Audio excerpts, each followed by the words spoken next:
दुसरे चरण संताचे या त्यांच्या कृपादाने कथेचा विस्तारू बाबाजी सद्गुरु दास तुका जयांचे केले असता स्मरण होई सकल विद्येचे अधिकरण ते जीवन दुसरी चरण श्री गुरूंचे ते नमस्कार न्याथा आईसियांचा पदर धरा जेने देव येईल धरा आईसे पदराचे धनी साधू संत ऋषी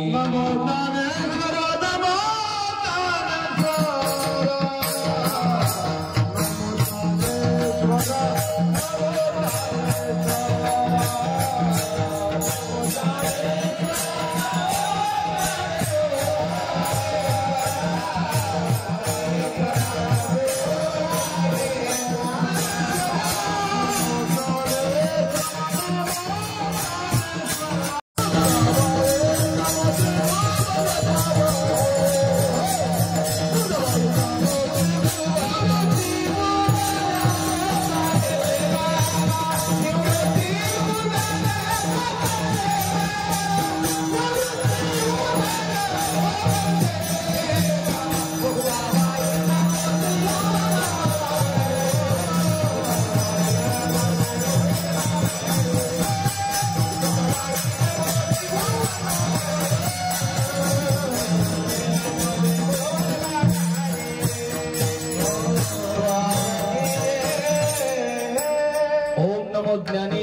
करुणा करा दयाळा, तुमचा अनुग्रह लाधलो पावन झालो चराचरी।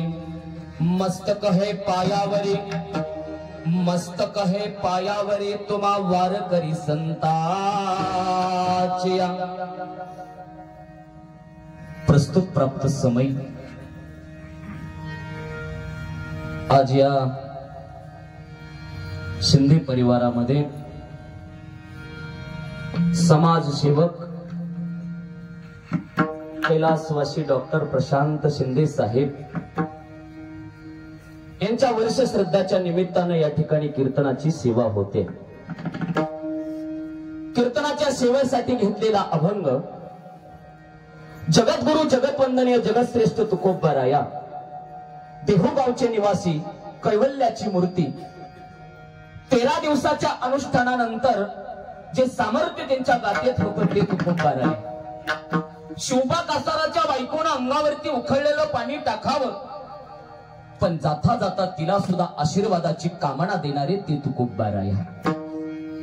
निश्चित रूपानं आमचा माथा गाथेवरती टेकवल्यावरती आम्हाला आमच्या जीवनाचं साध्य आणि आम्हाला आमच्या जीवनाची साधना जर कोणी सांगितली असेल तर आमचे तुकोबारायांनी।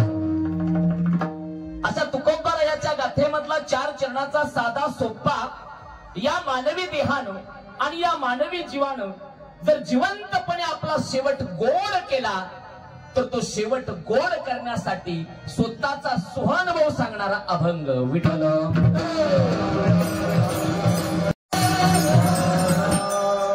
अभंगाच्या चिंतनाकडे जाण्यापूर्वी अल्पसा परिहार तो असा आहे, मायबाप एखादा माणूस गेल्यावरती घरातले रडतात हे नवल नाही, लक्ष द्या। एखादा माणूस गेल्यावरती पत्नीनं रडावं नवल नाही, एखादा माणूस गेल्यावरती मुलाबाळांनी रडावं यात काही नवल नाही, एखादा माणूस गेल्यावरती भावानं रडावं यात काही नवल नाही। आपलीच माणसं आपल्या माणसासाठी रडत असतात मायभाऊ। परंतु ज्या दिवशी डॉक्टर साहेब गेले ना त्या दिवशी घरातले नातेवाईक नाही तर या बावडा पंचकृषीतील प्रत्येक गोरगरीब समाजाच्या डोळ्यात पाणी आलं। ही समाज सेवा ज्यांच्यामध्ये आहे, आज त्यांच्या वर्ष श्रद्धाच्या निमित्तानं उपस्थित असणारे या शिंदे परिवारावरती अतोनात प्रेम करणारे त्यांचे सर्व नातेवाईक, पाहुणे मंडळी, गावकरी, टाळकरी, वारकरी, माळकरी, गायक, वादक, ज्यांच्या ज्यांच्या कर्णपटलापर्यंत माझा आवाज जातोय अशा सर्वांच्या चरणावरती नतमस्तक होतो आणि सेवेला सुरुवात। विठ्ठल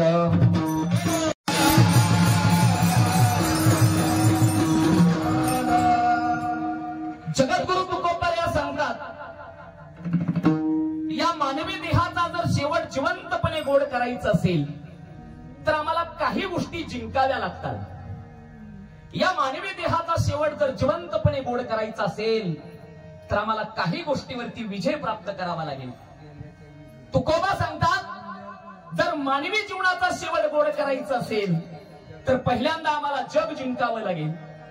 मानवी जीवाचा शेवट जर गोड करायचा असेल तर दुसऱ्यांदा आम्हाला आमचं शरीर जिंकावं लागेल आणि मानवी जीवनाचा शेवट जर जिवंतपणे गोड करायचा असेल तर आम्हाला तिसऱ्यांदा काळ जिंकावा लागेल।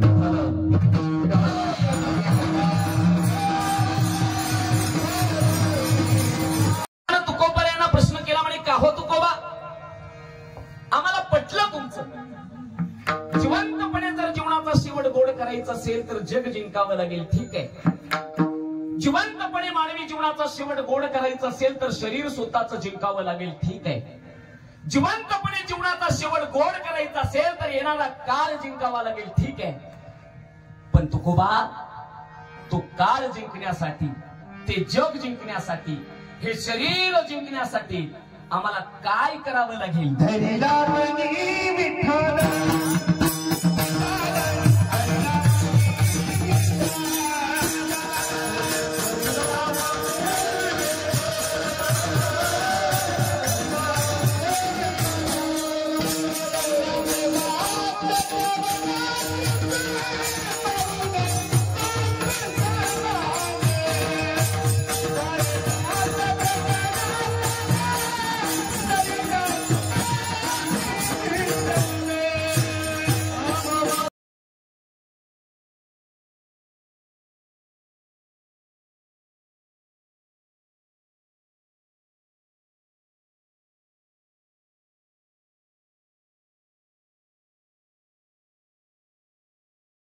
श्रवण कीर्ती पावले चित्ती समान काळ सार्थक केला जाणे धरिला मनी विठ्ठल.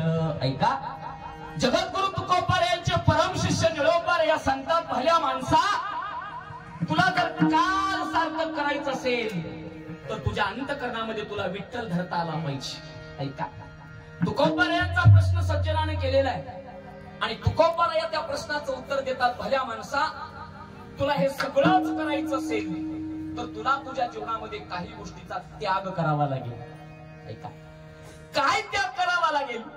प्रश्न केला सज्जनानं तुकोबा सांगा ना, आम्हाला आमचं शरीर जिंकायचंय, आम्हाला आमचा काळ जिंकायचा आहे, नव्हे तर जिवंतपणे आमच्या जीवनाचा शेवट आम्हाला गोड करायचा आहे. तर तुकोबा सांगतात, भल्या माणसा, तुला तुझ्या जीवनाचा काळ जिंकावा लागेल, तुला तुझ्या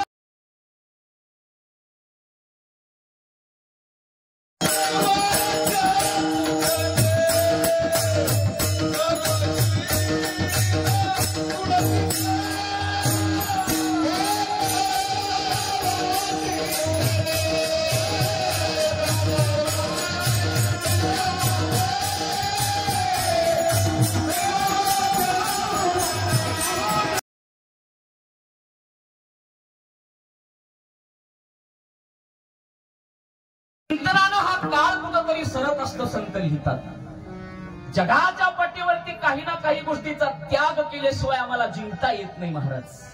मग कुणाचा त्याग आहे? 750 वर्षापूर्वी माझ्या ज्ञानोबारायाचा त्याग आहे, 750 वर्षापूर्वी माझ्या विठ्ठल पंत आणि रुक्मिणी मातेचा त्याग आहे.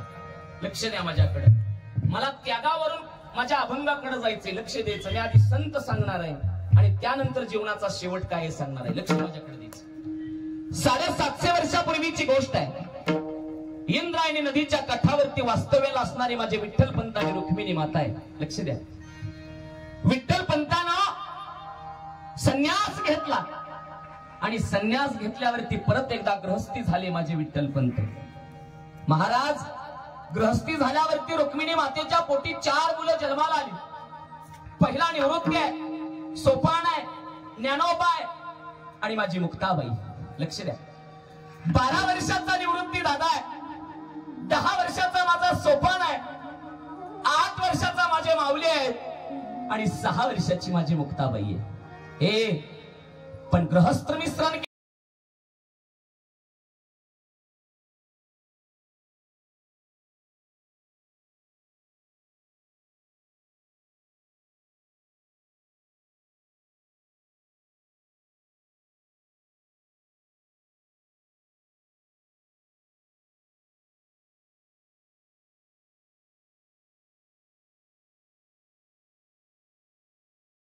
किती दिवस चालायचं हे आपलं ठीक आहे हो, पण आपल्या लेकरांना तरी समाजात घेतलं पाहिजे.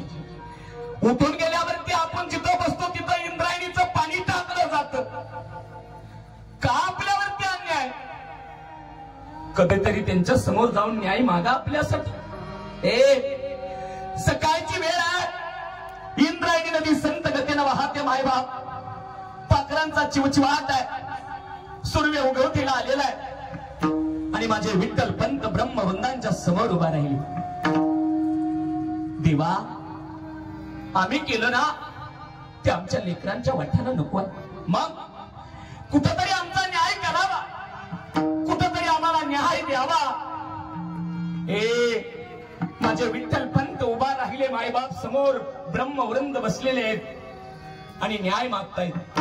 वाक्य सांगू एक, जिथं गुन्हाच नसेल तिथं न्याय कुठला? जिथं गुन्हाच नाही केला तिथं न्याय कसला? हिंदू शास्त्र समोर ठेवलं मायबाप. दुपारच्या 1 वाजल्या तरी माझ्या विठ्ठल पंतांची शिक्षा सापडत नाहीये. वक्ते बाबा सांगतात, विठ्ठल पंत खाली पडायचे रे, डोळ्यातलं पाणी व्हायचं माझ्या विठ्ठल पंताचं.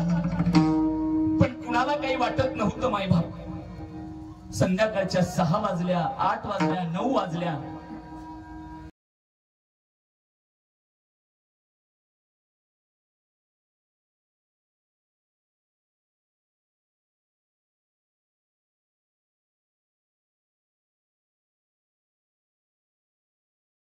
पंताच रात्रीच्या 12 वाजता विठ्ठल पंतांनी आपली झोपडी वाजवली. सकाळी 7 वाजता गेलेला आपला पती आहे, रात्रीच्या 12 वाजता आपल्या दारात आलेला आहे. रुक्मिणी मातेनं तांब्या पाण्याचा हातात घेतला आणि दरवाजा उघडला. मायबाप तोंडाकडे पाहिलं विठ्ठल पंतांचे. झाला का हो न्याय? फक्त मान हलवली माझ्या पंतांनी.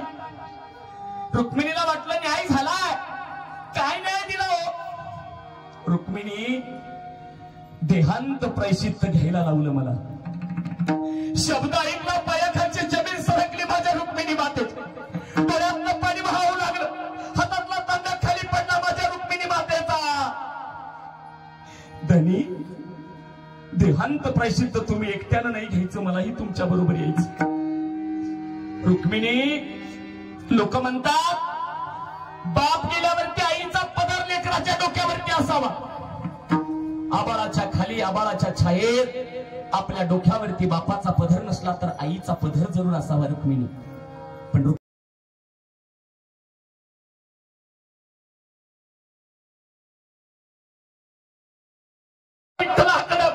आणि हात जोडले माझ्या विठ्ठल पंतान.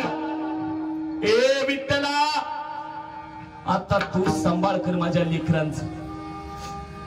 आणि घराच्या बाहेर निघून गेले. पहाटेच्या 3 वाजल्यात वक्ते बाबा सांगतात, गुरुवर्य ऐका. पण आईचं काळीच होत रे ते. सजासजी बाहेर जायला तयार नाही. निवृत्ती दादाच्या डोक्यावरून हात फिरवला माझ्या रुक्मिणी माते. ज्ञानोबारायाकडे आली.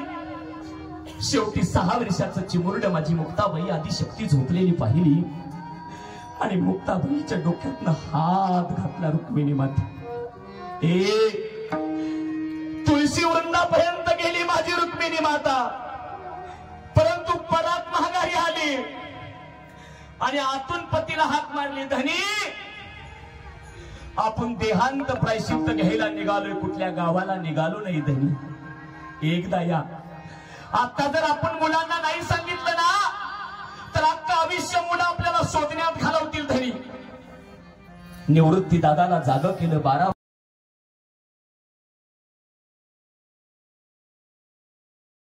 बरोबर तुझी आई सुद्धा देहांत प्रायश्चित्त घ्यायला निघाली आहे. निवृत्ती तू सगळ्यात थोरलाय.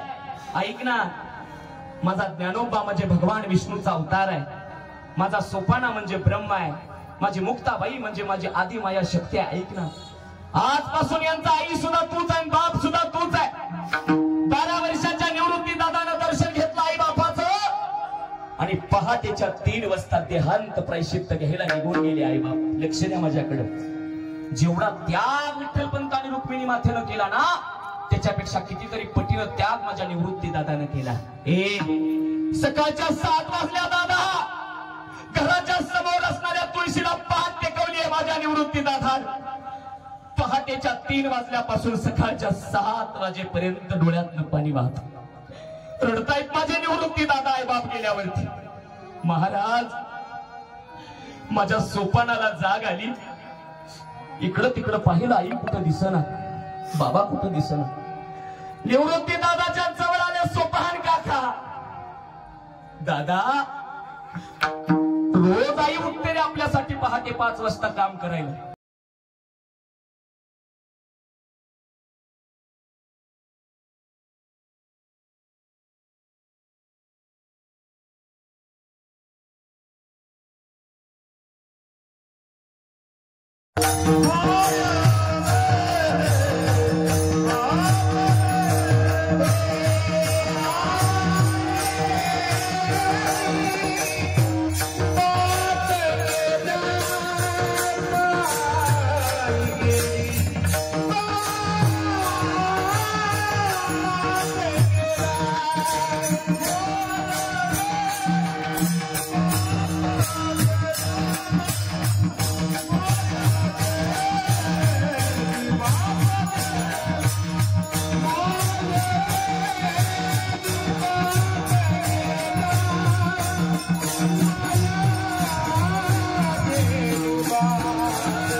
आपले आई बाबा देवाच्या दारात गेले रे मायबाप 6 वर्षाची माझी मुक्ताबाई जागी झाली ऐका ना वय वर्ष 6 आहे माझ्या मुक्ताबाईची इकडं तिकडं पाहिलं माझ्या मुक्ताबाईला रोज रोज रोज झोपेतून उठल्यावरची आई यायची आणि तोंडावरला हात फिरवायची मुक्ताबाई रोज यायची आणि झोपेतून हात फिरवायची आज मात्र आई दिसना बाबा दिसना आणि तुळशीला पाच टेकवल्या निवृत्ती दादाच्या समोर उभा राहिली माझी मुक्ताबाई ए दादा कुठे रे आपली आई कुठे आपले बाबा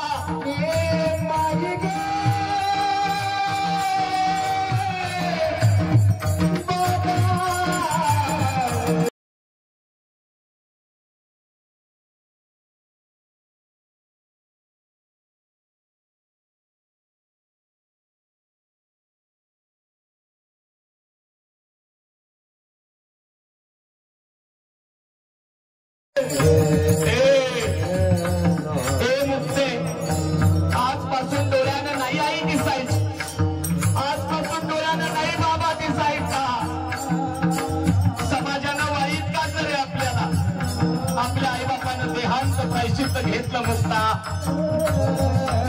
माझ्या 8 वर्षाच्या ज्ञानोबारायाच्या डोळ्यातनं पाणी वाहत आणि मुक्ताबाईचा हात हातात घेतला आणि मुक्ताबाईला सांगितलं मुक्ता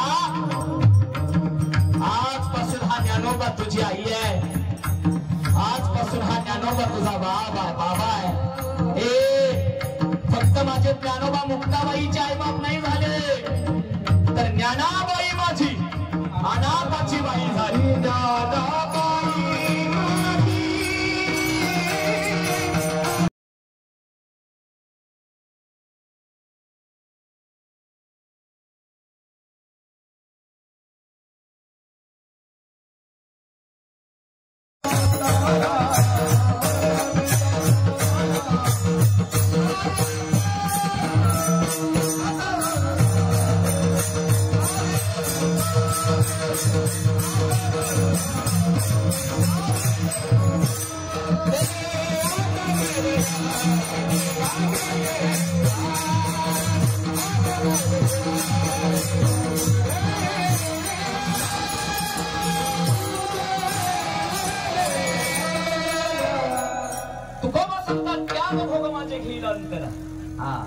जीवनाचा जर शेवट गोड करायचा असेल तर आयुष्यामध्ये कुठेतरी त्याग करावा लागेल मग का हो तुकोबा तुम्ही म्हणता शेवट गोड झाला पाहिजे पण आमच्या प्रश्नाचं उत्तर द्या तुम्ही सांगितलं शेवट तो भला माझा भव गोड झाला पण शेवट गोड करण्यासाठी तुम्ही कुठली साधना वापरली तर तुकोबा या अभंगाचं दुसरं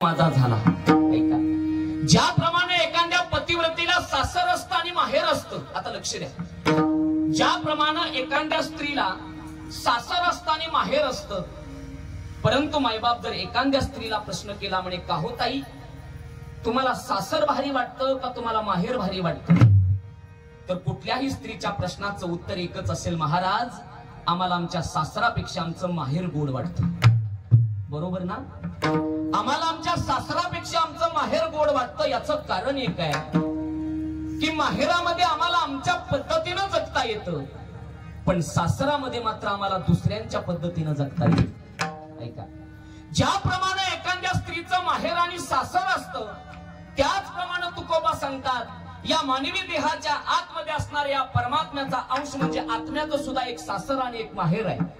लक्ष द्या, या आत्म्याचं सुद्धा एक सासर आणि माहेर आहे.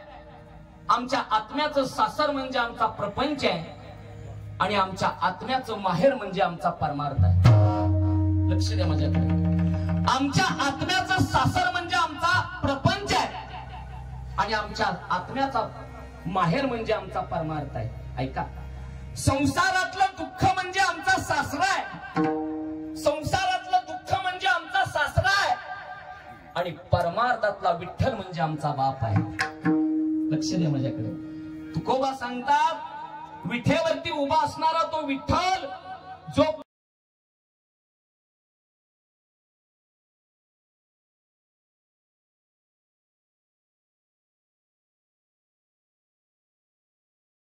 तो बाप जर माझा सखा माझा सोयरा करायचा असेल तर काय करावं लागेल तर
पंढरीसी जारे आल्यानो संसारा.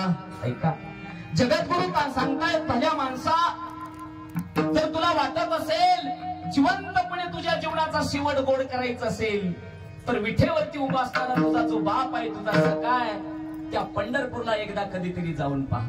का जायचं पंढरपूरला हो महाराज? तर तुकोबा सांगतात, तो तुझ्या दिनाचा सोयरा आहे. हे जगाच्या पाठीवरती अनेक प्रकारचे सोयरे आहेत आमचे, पण प्रत्येक सोयरा आम्हाला कुठं ना कुठं तरी गाठल्याशिवाय राहणार नाही.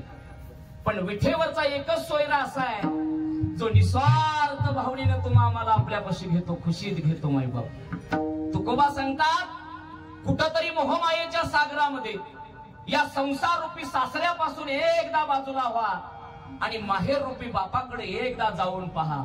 स्वतःच्या जीवनाचं निज घर एकदा पाहून घ्या आणि मग तुम्हाला तुमच्या जीवनाचा शेवट कळेल. पण महाराज, आम्हाला एवढं सोपं राहिलं नाही. लक्ष द्या माझ्याकडे. एवढं सोपं राहिलं नाही महाराज. काही माणसं देवाला मानत नाही तो आजकाल, नाही देव त्यांना कळत. काही लोकांना कीर्तनच समजत नाही, काही लोकांना हरिपाठ समजत नाही, काही लोकांना ज्ञानोबा तुकोबा कळायला अवघड आहे. दृष्टांतातून मला सिद्धांताकडे, माझ्या अभंगाकडे जायचे. ऐका, पाटलांना एकच होतं की कधी कीर्तनाला जायचं नाही, कधी हरिपाठाला जायचं नाही, कुठले संत माहित नाही, काही नाही. आणि नेमकं एक दिवशी त्यांच्याच गावात सप्ताह बसला. पोलीस पाटलाचे, पोलीस पाटील म्हणतो मी बरं का, हा, गावच्या पोलीस पाटील. आणि त्या पोलीस पाटलाच्या गावाच्या सप्ताह भरला आणि सप्ताह बसल्यावरती महाराज एक दिवशी बायकोनं सांगितलं, म्हणे पाटील, आजपर्यंत तुम्ही कधी कीर्तनाला गेले नाही, कधी हरिपाठाला गेले नाही, कधी वारीला गेले नाही, कधी तुम्हाला कार्तिकी माहित नाही, तुम्हाला आषाढी माहित नाही, विठेवरचा पांडुरंग परमात्मा तुम्ही कधी पाहिलाच नाही, तुम्ही असं का नास्तिक झाला? आणि मग प्रश्नाचं उत्तर देण्यासाठी पाटलानं सांगितलं, म्हणे मला जायला वेळ नाही. बायको म्हटली, असं करू नका, गावात एवढा मोठा सप्ताह भरलाय, अतिशय सुंदर कीर्तनाची सेवा होते, एकदा जाऊन बघा कीर्तनाला. पाटलानं विचार केला, म्हणे घरी बायकोची किटकिट ऐकण्यापेक्षा बुवाची किटकिट बरी. आता इथं आलेले असे अनेक लोक असतात, घरची किटकिट ऐकण्यापेक्षा बुवाची किटकिट भारी.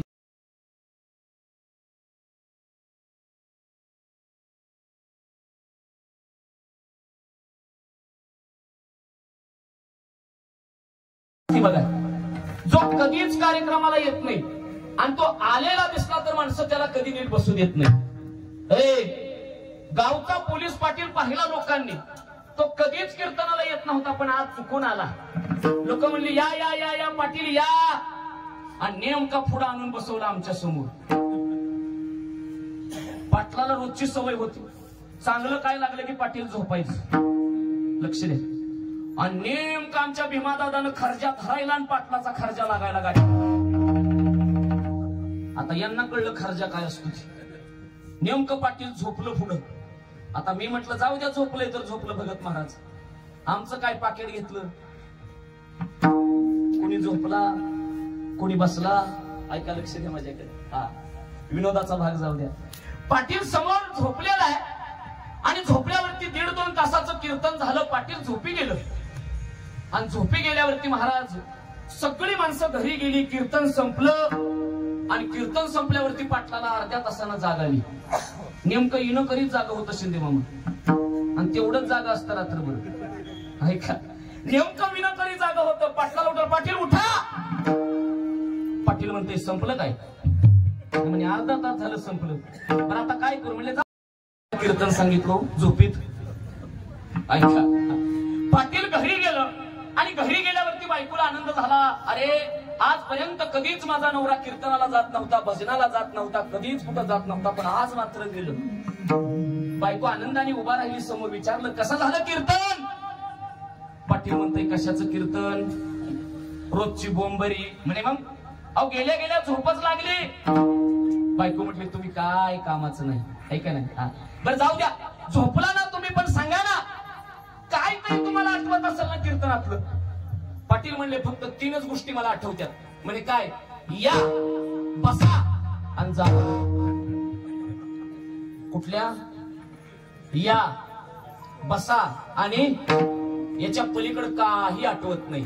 बायको म्हणली एक काम करा, कुठंतरी बुवाचा एखादा तो मंत्र असेल, रात्रभर म्हणे तेवढाच मंत्र जपत बसा, तुम्हाला तुमच्या जीवनाचं कल्याण होईल. रात्रीच्या 12 वाजले. ऐका, लक्ष द्या माझ्याकडे. आणि नेमकं पाटील झोपायच्या ह्याच्यात आलं आणि पाटलानं मंत्र चालू केला, या. आणि नेमके गावातले 3 टगे चोरी करायला पाटलाच्याच बंगल्यावर. खिडकीला धरले आणि पाटलाचा शब्द ऐकला, या. वरच्यानं खालच्यानं सांगितलं दादा पाटलाला चोरी सापडली आपली, या म्हणतोय. मग अरे खाली घे खाली घे खाली घे. तेवढ्यात पाटील म्हणताय बसा. आता म्हटला बोंबच झाली, आता पळून जायची बी पंचायत झाली. आपल्याच गावचं पाटील आहे, तर सकाळी झोपेतून आलं उठलं गावात सांगितलं तर आपली नाचक्की होईल. मग निघा म्हणली आता. आणि तेवढ्यात म्हणतोय पाटील जावा. चोर म्हटली जाण्यात काय अर्थ नाही, जाण्यात अर्थ नाही, पाटलाला भेटलंच पाहिजे. हातामध्ये घेतलेलं गाठोडं पाटलाच्या समोर उभा राहिले. पाटील नमस्ते नमस्ते. काय करा माहितीये का, मगाशीच एक जणाच्या घरावरती दरोडा टाकला, एवढं गाठोडं तुमच्यापाशी घ्या, पण आमचं नाव मात्र काय गावात सांगू नका. पोलीस पाटील हुशार होतं, त्यानं ओळखलं, गाठोडं ठेवून घेतलं, निघून गेलं. तेवढ्यात बायको समोर आली. बायकोने विचारलं म्हणे काय झालं? नाही नाही म्हणले काय नाही झालं, गावातलीच माणसं होती. म्हणे काय झालं? ते ऐका, लक्ष द्या माझ्याकडे, माझा दृष्टांत संपलाय, मला सिद्धांताकडे जायचंय. 3.5 हाताचं शरीर 2 तास आम्ही जर परमार्थात बसवलं तर आमच्या जीवनामध्ये फलतृप्ती आहे. मी तर म्हणतो हे 3.5 हाताचं शरीर अख्खा आयुष्यभर जर परमार्थाला दिलं तर आमच्या जीवनाचा शेवट गोड आहे. 3.5 हाताचं शरीर 2 तास बसवलं तरी फलतृप्ती आहे परमार्थात, संतांच्या सानिध्यात. परंतु तुकोबाराया, आम्हाला सगळं कळतं तुमचं. तुम्ही सांगताना जग जिंकलं पाहिजे, ठीक आहे, जग आम्ही जिंकू. तुम्ही म्हणताना स्वतःचं शरीर जिंकलं पाहिजे, आम्ही जिंकू. पण स्वतःचं शरीर का जिंकायचं? तर तुकोबाराया त्या प्रश्नाचं उत्तर देतात. देह हे काळाचे, धन कुबीराचे.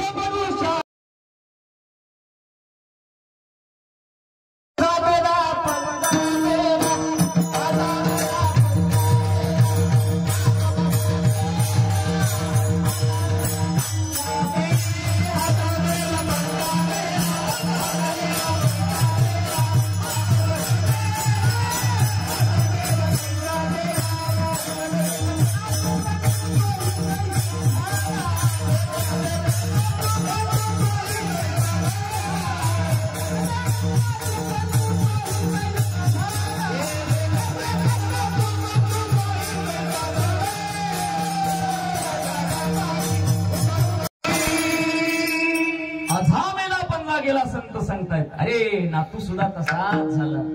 ती जमीन सुद्धा हसते भल्या माणसा. असाच म्हणायचा तुझा पंजोबा, असाच म्हणायचा तुझा आजोबा, असाच म्हणायचा तुझा बाप, आणि उद्या असाच म्हणेल तुझा लेख.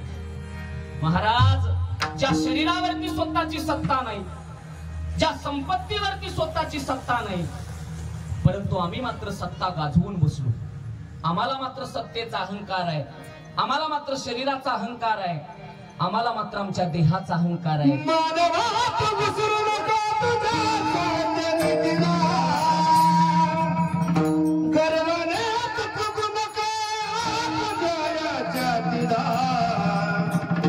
तुझ्या परिवार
मातीची काया एक दिवशी मातीला जाणार आहे दादा, आणि ज्या दिवशी जाईल ना त्या दिवशी महाराज कळून काय उपयोगच नाही.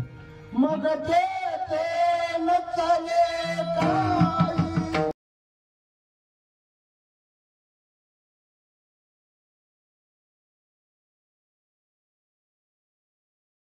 झाला माझ्या पहिल्या जीवनामध्ये तुकोबाने सांगितलं, जीवनाचा शेवट जिवंतपणे गोड करता आला. त्या प्रश्नाचं उत्तर देताना तुकोबा सांगतात, का करता आला, तर विठेवरचा पांडुरंग माझा झाला. तिसऱ्या प्रश्नाचं उत्तर देताना तुकोबा सांगतात, फलतृप्ती काय झाली, तर परिहार झाला, सगळ्या दुःखाचं निवारण झालं. मायबाप, आमच्या दुःखाचं निवारण होण्यासाठी देव आपला करता आला पाहिजे, संत आपले करता आले पाहिजेत, आणि समाज आपला करता आला पाहिजे. आज ज्यांच्या वर्ष श्रद्धासाठी तुम्ही आम्ही एकत्र झालोय ना, आमच्या डॉक्टर साहेबांना जग जिंकलं, पहिलं उत्तर. आमच्या डॉक्टर साहेबांना स्वतःचं शरीर जिंकलं, दुसरं उत्तर. आणि आमच्या डॉक्टर साहेबांना येणारा काळ सुद्धा अनेक लोकांचा जिंकला, हे तिसरं उत्तर. लक्ष द्या माझ्याकडे, मला माझ्या उत्तराकडे जायचंय, तुकोबरायाच्या अभंगाकडे जायचं. ऐका, डॉक्टर साहेबांना जर आम्ही पाहिलं ना, तर आजही मला एका फार मोठ्या समाजसेवकाची आठवण येते. मार्टिन नावाचा एक समाजसेवक होता, संत मार्टिन त्याला म्हणायचं, पाश्चात्य देशामध्ये. लक्ष द्या माझ्याकडे. 10 बाय 10च्या खोलीत राहायचा तो संत मार्टिन. 10 बाय 10ची खोली, 10 फूट बाय 10 फुटाची खोली.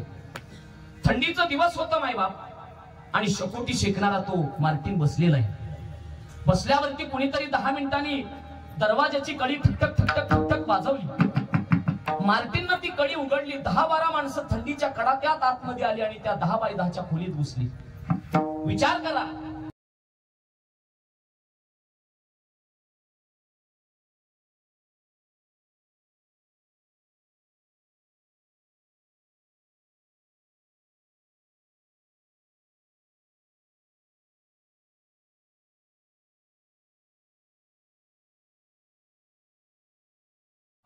आणि तेवढ्यात त्या मार्टिनच्या समोर उभा राहिला एक म्हातारा.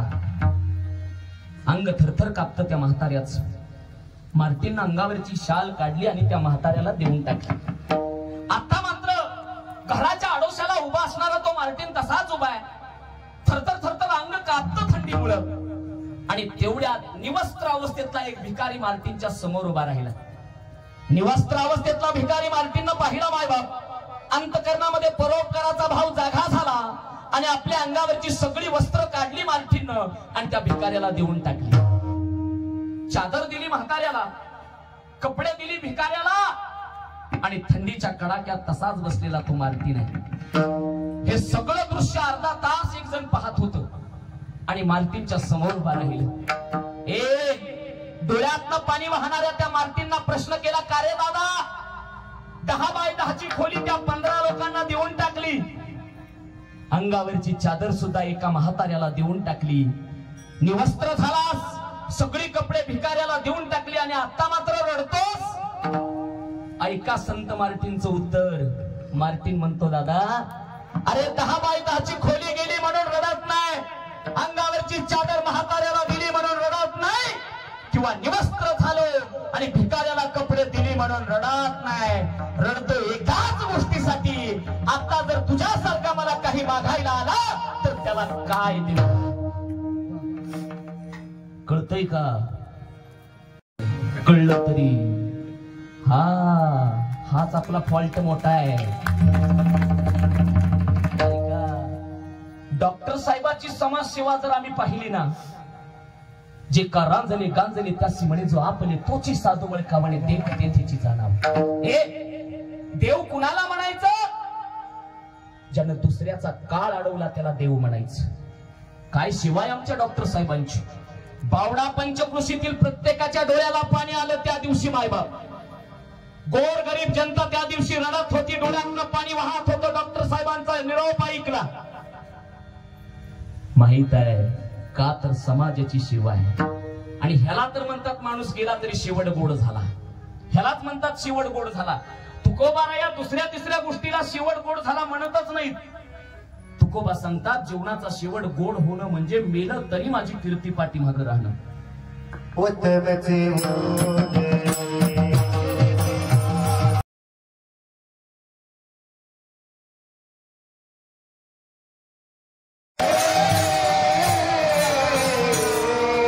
तुका म्हणे एका मरणेची सरे, तुका म्हणे एका मरणेची सरे, उत्तम चौगुरी कीर्ती मागे. ऐका, तुकोबर याच्या प्रश्नाचं उत्तर आम्हाला मिळालं. मायबाप, आम्ही गेलो तरी आमची कीर्ती पाठीमागं राहिली पाहिजे, त्याला जीवनाचा शेवट गोड म्हणायचा.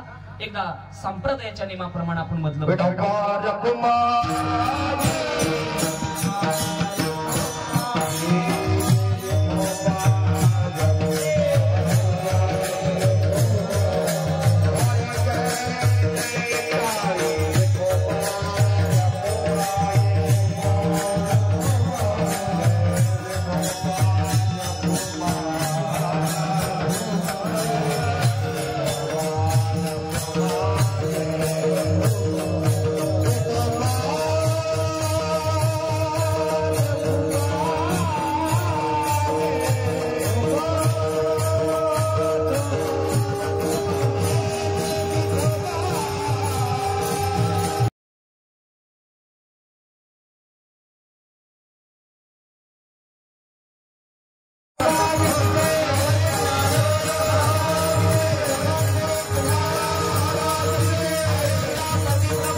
शेवट तो भला माझा भवगोड झाला, आलो निजाच्या माहेरा, भेटी रखुमाईच्या वरा, परिहार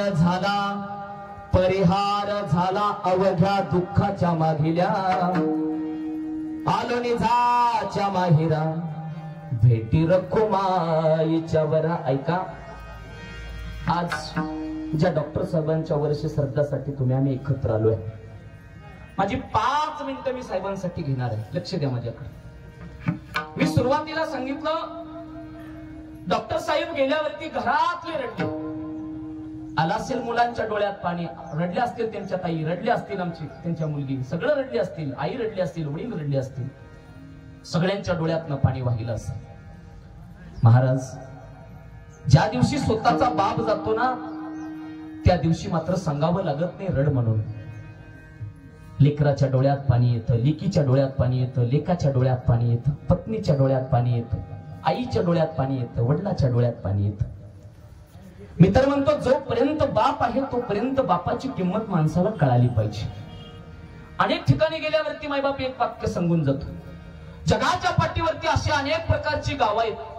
प्रत्येक गावाला परतीचा रस्ता आहे. सकाळी गेलेला माणूस संध्याकाळी येतो मायबाप. पण एक गाव असं आहे ज्या गावाला मात्र परतीचा रस्ता नाही, आणि त्याच गावाला आमचे डॉक्टर साहेब गेले. साहेब गेल्यावरती रडल्या असतील आमच्या नूतन ताई, रडल्या असतील आमच्या आई सुशीला ताई, रडले असतील गोरख दादा.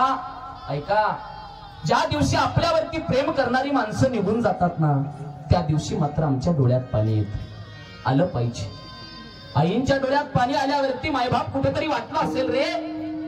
आणि 9 महिने 9 दिवस ज्या लेकराला आपल्या पोटाशी वाढवलं, 9 महिने 9 दिवस ज्या लेकराला आपण पोटामध्ये धरलं, नंतर आपण त्याला चालायला शिकवलं, नंतर आपण त्याला बोलायला शिकवलं, संस्कार संस्कृती सगळ्या गोष्टी आपण लेकराला दिल्या.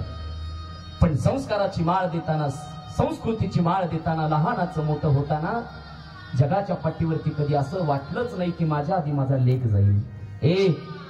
खरं सांगू, या महाराष्ट्राच्या मातीमध्ये सगळ्यात दुर्भाग्याची गोष्ट एक आहे, ज्या दिवशी बापाच्या समोर लेकाची अंत्ययात्रा जाते ना मायबाप, त्या दिवशी बापाला वाईट वाटतं, त्या दिवशी आईच्या अंतकरणाला वाईट वाटतं. डॉक्टर साहेब गेले आणि आईच्या डोळ्यातनं पाणी वाहू लागले. गेल्यावरती मुलीच्या डोळ्यात आलं असेल पाणी, रडला असेल मुलगा, का नाही रडावं त्यांनी मायबाप. 1 रुपया दे म्हटल्यावरती कमराची पिशवी सोडून रुपया देणारी आई आम्हाला समाजानं सांगितली मायबाप. पण जन्मभराची शिदोरी ज्या बापानं दिली, तो बाप मात्र समाज आम्हाला कधी सांगू शकला नाही. भूक लागली म्हटल्यावरती टोपलीतून भाकरीचा तुकडा काढून देणारी आई आम्हाला समाजानं सांगितली मायबाप. पण आपल्याच लेकरासाठी अहोरात्र कष्ट करणारा बाप मात्र समाज आम्हाला कधी सांगत नाही. छत्रपती शिवाजी महाराज म्हटलं की डोळ्यातून मासाहेब जिजाऊ उभा राहतात मायबाप. पण माझ्याच लेकराचं स्वराज्य मोठं व्हावं म्हणून दुसऱ्याच्या दारात चाकरी करणारा शहाजीराजे भोसले मात्र समाजानं कधी सांगितलं नाही. ऐका, प्रभू रामचंद्र म्हटल्यावरती डोळ्याच्या समोर माता कौशल्या येते मायबाप. बाप आम्हाला लोक सांगायला तयार. काय असतो बाप?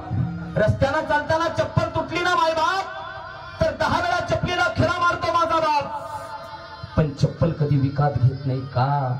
तर माझ्या लेकराला चप्पल मला मागायची नसती, तो असतो बाप. अंगावरचं धोतर फाटलं तरी 10 वेळा धोतराला शिवतो माझा बाप. पण धोतर कधी विकत घेत नाही का? तर माझ्या लेकराची परिस्थिती नाही, त्याचं नाव बाप आहे.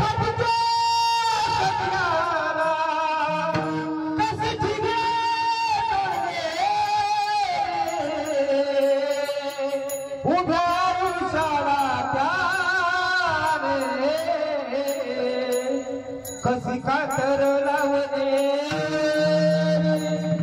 मला कसं होतया कुणी बाबा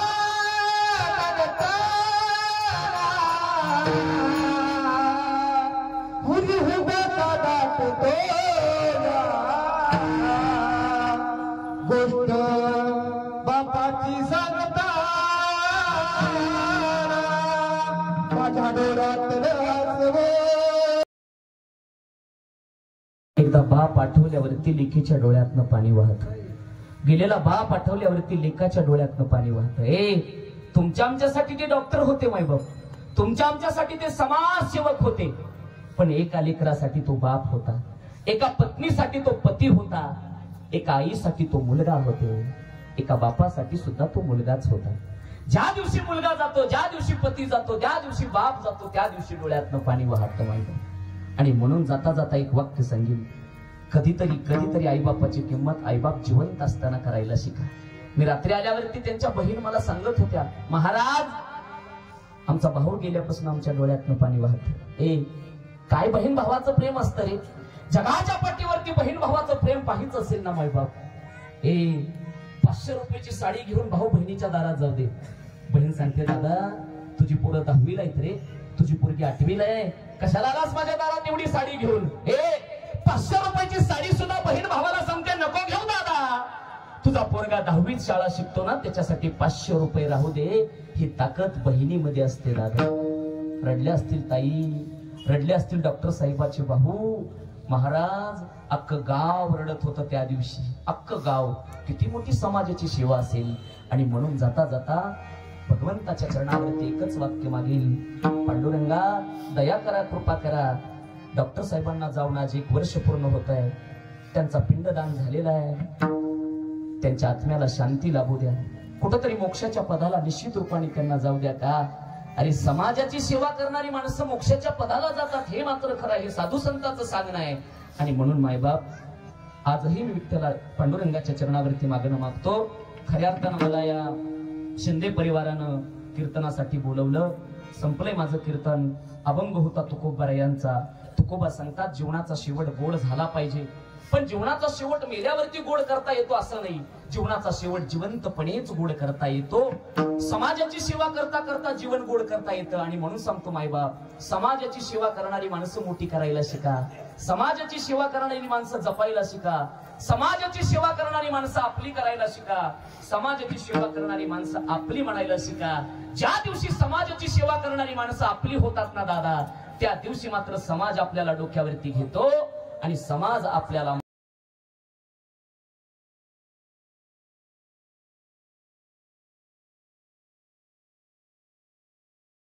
असतील. त्याचबरोबर पक्वादाचं वादन करणारे असतील. सगळ्यांचा आभार मानतो, सगळ्यांच्या चरणावरती नतमस्तक होतो. साऊंड सिस्टीम वाले तुमच्या चरणावरती, चॅनल या ठिकाणी आलं त्यांच्याही चरणावरती नतमस्तक होतो, सगळ्यांच्या चरणावरती नतमस्तक होतो. आणि शिवेला पूर्ण विराम.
ज्ञानदेव तुकाराम.